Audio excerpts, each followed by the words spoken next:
एक बच्चा फौत हो गया, वालदा सब उनका निज़ाम नहीं चलता। सिक्योरिटी गार्ड की जॉब करता हूँ। चाहे तकरीबन 150-150 रुपये ये लग जाता है। इसी तरह आटा इतना महंगा है, घी है, दालें, बस यहाँ फिर वो गुजारे के लिए मिल जाती है, लेकिन घर में तो बादशाह ही होती है। अस्सलाम वालेकुम नाज़रीन, लाहौर 8/7 डिजिटल न्यूज़ के साथ मैं हूँ आपकी औसत फालिक। तो उम्मीद करती हूँ आप सब खैरियत से होंगे। आप देख सकते हैं इस वक्त मेरे साथ एक अंकल मौजूद हैं जो ये कुछ चीज़ें सेल कर आई है। इनसे जानते हैं इनकी ऐसी क्या मजबूरी थी जो इनको बाहर ले आई, ये चीज़ें सेल करने में इनको मजबूर किया। इनसे जानते हैं। अस्सलाम वालेकुम।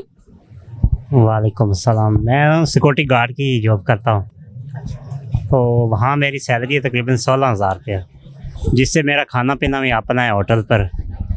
अब वो 16,000 में से आजकल खाना पर बहुत महंगा है, जाकर मुझे 5-6 हज़ार से मेरे बच्चों का वालदा सब उनका निज़ाम नहीं चलता। यानी होटल पर 200-300-400 रुपया नॉर्मल साहब से भी खाने में लग जाएगा, इसलिए मुझे ये करना पड़ा। अच्छा, दिन में आप सिक्योरिटी गार्ड का काम करते हैं और रात में ये? हाँ जी, 12 घंटे वो ड्यूटी करता हूँ और 2-3 घंटे तकरीबन 11-12 बजे तक ये काम करता हूँ। अच्छा, सुबह कब से कब तक वो काम करते हैं आप? वो करते हैं सुबह 7 से शाम 7 तक, और उसके बाद आप ये काम करते हैं आप? ये काम करता हूँ कि चलो इतने ये 200-300 जो बनेगा, जो मेरे होटल का खर्चा और मेरी सैलरी जो 10-15-16 हज़ार है वो बचत हो जाएगी। मुझे आप ये बताइए, यहाँ पे आप किसके साथ रहते हैं? यहाँ पे किसके साथ है? अपने बच्चों के साथ रहते हैं? आपकी बीवी कौन कौन है? बच्चे हमारे गांव में, हाँ जी, एक बच्ची है, वालदा है, बेबी वो पीछे गांव। आप यहाँ पे अकेले रहते? अकेले रहता हूँ। और किराए का कमरा वगैरह लिया है? कमरा जहाँ पर सिक्योरिटी वालों ने रैश दी हुई है, मगर ये है ना खाना अपना है। एक दिन में आपके ही खाने पे कितना लग जाता है? खाने में तकरीबन सबसे सस्ते होटल पर भी 100 रुपये एक टाइम का खाने का लग जाता है। चाहे तकरीबन 150-150 रुपये ये लग जाता है। मतलब एक दिन में आपका ये 600 तो लग जाता है, 600-700 खाने का जी। तो क्या आप जो इतना कमा रहे हैं उसके बाद आप ये 600-700 आपका एक दिन में लग जाता है खाने पे, तो आप 3 टाइम खाना खाते हैं? मैं 3 टाइम खाता हूँ। अच्छा, तो आप मुझे ये बताएं आपके बच्चे कितने हैं? बच्ची एक है, एक बच्चा फौत हो गया। वो कैसे, क्या हुआ था उससे? बस वो बचपन से फौत हो गया था, बीमार। तो जो आपकी बेटी है वो पढ़ रही है? पढ़ रही हो। कौन सी जमात में है? वो 6th क्लास में। और आपकी बीवी वो भी कोई काम करती है? वो बस घर में ही काम करती हैं बस। अच्छा, तो उनकी ख्वाहिशात पूरा करने के लिए, उनका ख्याल करने के लिए आप यहाँ पे आए और आप काम कर रहे हैं? जी जी, उनका जो भी उनका खाने पीने का वहाँ आटा है या राशन जो भी देना पड़ता है, फिर मुझे ये तो नहीं से मैं गुजारा करके देता हूँ। अच्छा, ईद हो या फिर कोई त्यौहार हो, आप तब उनके पास जाते हैं, बाकी सारा साल आप यहाँ पे ही रहते हैं? पूरा साल में यहाँ ही रहता हूँ। आपको उनके पास जाने का दिल करता है? कभी दिल करता है कि ये सब छोड़ के आप उनके पास से ले जाएं? हाँ, मुझे तो ये दिल करता है कि इतना मेरे पास कोई सरमाया हो या कोई कारोबार हो, फिर मैं थोड़ा सा जल्दी जाया करूँ, वरना मुझे 6-6 माह लग जाते हैं, यहाँ साल लग जाता है, 8-8 माह लग जाते हैं। कभी ऐसे हुआ हो आपकी बेटी ने आपसे कोई ख्वाहिश की हो जो आप ना पूरी कर सके? ख्वाहिश तो करती है, वो कहती है यूनिफॉर्म मुझे साल में 2 दफ़ा दें, लेकिन मैं तकरीबन 1 आध दफ़ा देता हूँ। शूज़ भी थोड़ा नॉर्मल ही देने पड़ते हैं, और भी ऐसी चीज़ें जो हैं। तो उस वक्त आपको क्या महसूस होता है जो आप करना चाहते हैं, वालिदैन अपने बच्चों के लिए सब करना चाहते हैं, लेकिन अपनी किसी मजबूरी के वजह से नहीं कर पाते हैं? जब वो आपसे कोई ख्वाहिश करती है, आप नहीं कर पाते, फिर आपको क्या महसूस होता है? क्या क्या क्या आप उसको समझाते हैं? बस जो कोई मुझे गुंजाइश होती है फिर उसे देना पड़ता है, जो भी वो कहती है।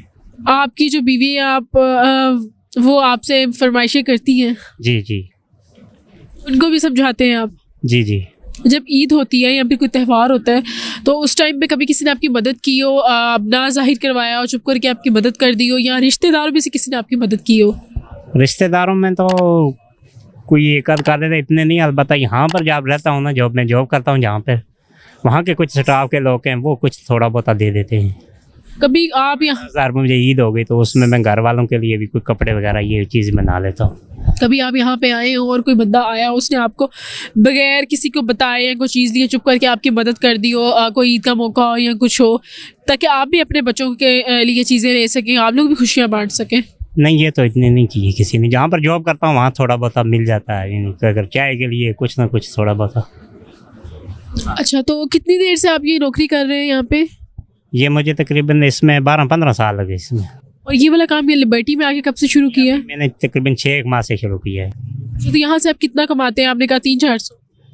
यहाँ मैं अगर 400 अगर कमाया जाए, 400 का चीज़ बिक के 200 या 150 इतना मुझे बच जाता है। कभी ऐसा हुआ हो कि ना कोई चीज़ सेल हुई हो, आप ना उम्मीदों के घर गए, फिर मैं उसी सैलरी से खर्चता हूँ जो मेरे पास होता है, जो बस तो आप उसी पैसे में से आपको घर पे भी पैसे भिजवाने होते हैं, फीस और सब कुछ। उसी में से करना पड़ता है। तो आप की बच्ची ने कभी जिद की कि वो आप उसको भी अपने पास लें, आपकी बीवी ने कभी जिद की हो क्या आप लोग यहाँ पे साथ में रहें, या आप वहाँ पे? लेकिन मेरी वालदा है ना, वो नहीं आते, वो कहते हैं मैंने घर में रहना है। उन्होंने थोड़ा सा कोई माल में थोड़ा रखा है, 1-2 गाय अच्छा, तो जो आपके वालिदैन हैं उनका भी खर्चा आप ही उठाते हैं? आते हैं। जी जी। वो आपके घर में वहाँ पे कितने लोग हैं, कितने अफराद हैं जिनका खर्चा आप उठाते हैं? मैं तकरीबन इस वक्त मसलसल चौथा, तो मैं 3 मेरे घर में उनमें उठाता हूँ उसका। यहाँ पे जो आप 3 घंटे की नौकरी करते हैं, आप थक जाते हैं, आप दोनों कैसे मैनेज कर लेते हैं? ये कैसे आपके ज़हन में आएगा कि आपको कुछ और भी काम करना चाहिए उस नौकरी के अलावा? बस मुझे यही है ना कि थोड़ा सा, चलो वैसे भी यहाँ शहर है, गाँव में तो जल्दी सो जाते हैं, यहाँ वैसे भी 11 बजे तकरीबन सोते हैं, तो चलो इतनी देर में हमारे ये मार्केट भी नज़दीक है, चलो मैं थोड़ा सा ले आऊँ, चलो इतनी किसी से हाथ फैलाने से चलो कोई 100-200 आएगा ना, मेहनत का आएगा। अच्छा, आप मुझे ये बताएं, आप जो हमारी गवर्नमेंट है उसको क्या कहना चाहेंगे, जो ऐसे लोग हैं जो शायद खुद को पूरी तरह से अफोर्ड नहीं कर पा रहे, अपने बच्चों को नहीं पढ़ा पा रहे, उनकी ख्वाहिशात नहीं पूरी कर पा रहे, उनको क्या करना चाहिए आप लोगों के लिए? इस वक्त देखो तो गवर्नमेंट का सबसे बड़ा मसला ये है कि महंगाई बहुत है।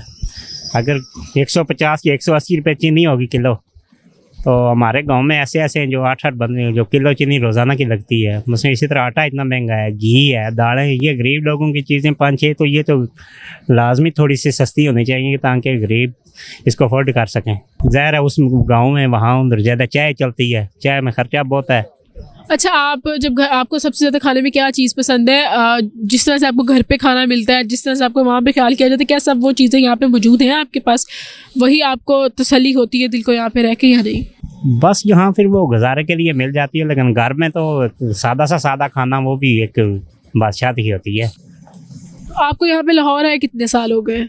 मुझे तकरीबन 14-15 साल हो गए। तो शुरू से ही आप यहाँ पे रहे और आप यही काम कर रहे हैं और पैसे पीछे भेजते हैं? जी जी, यही है। पहले तो चल जाता था, अब जब से महंगाई हुई तो मैंने फिर ये काम भी साथ शुरू कर लिया कि इतनी चीज़ें महंगी, मैं क्या क्या अफोर्ड करूँ। सब महंगाई की वजह से आपने ये दूसरा काम? जब महंगाई कम थी तो फिर मैं ये काम इतना नहीं था करना पड़ा, मेरे सैलरी से भी मेरा गुजारा चल जाता था। अच्छा, आप मुझे ये बताएं, किसी टाइम पे आपको अपने बच्चों की और बीवी की बहुत ज़्यादा याद आती है, फिर आप क्या करते हैं? फिर क्या करते हैं, फ़ोन वगैरह पर बात करते हैं। अगर कभी कोई मेरे पास थोड़ी किराया वगैरह की कोई गुंजाइश पड़ी तो फिर मैं अच्छा, आपके पास किराया नहीं होता, इस वजह से आप बहुत कम जाते हैं? बहुत कम जाते हैं, किराया भी आजकल गाड़ी में बहुत बढ़ गए। आपका गाँव कहाँ पे है? कश्मीर में। अच्छा, काफ़ी दूर है। जब आपके पास किराए की गुंजाइश होती है इसलिए तब आप उससे मिलने जाते हैं? इसलिए जाते हैं ना, क्योंकि 6 माह के बाद तकरीबन इतना गुंजाइश आती है। अगर हर मैं माह बाद जाऊँ या 2 माह बाद जाऊँ तो तकरीबन 6-7 हज़ार रुपया किराया लग जाएगा, आने जाने का दोनों का डाल के। तो फिर मैं बाकी मामला कहाँ से चलाऊँगा।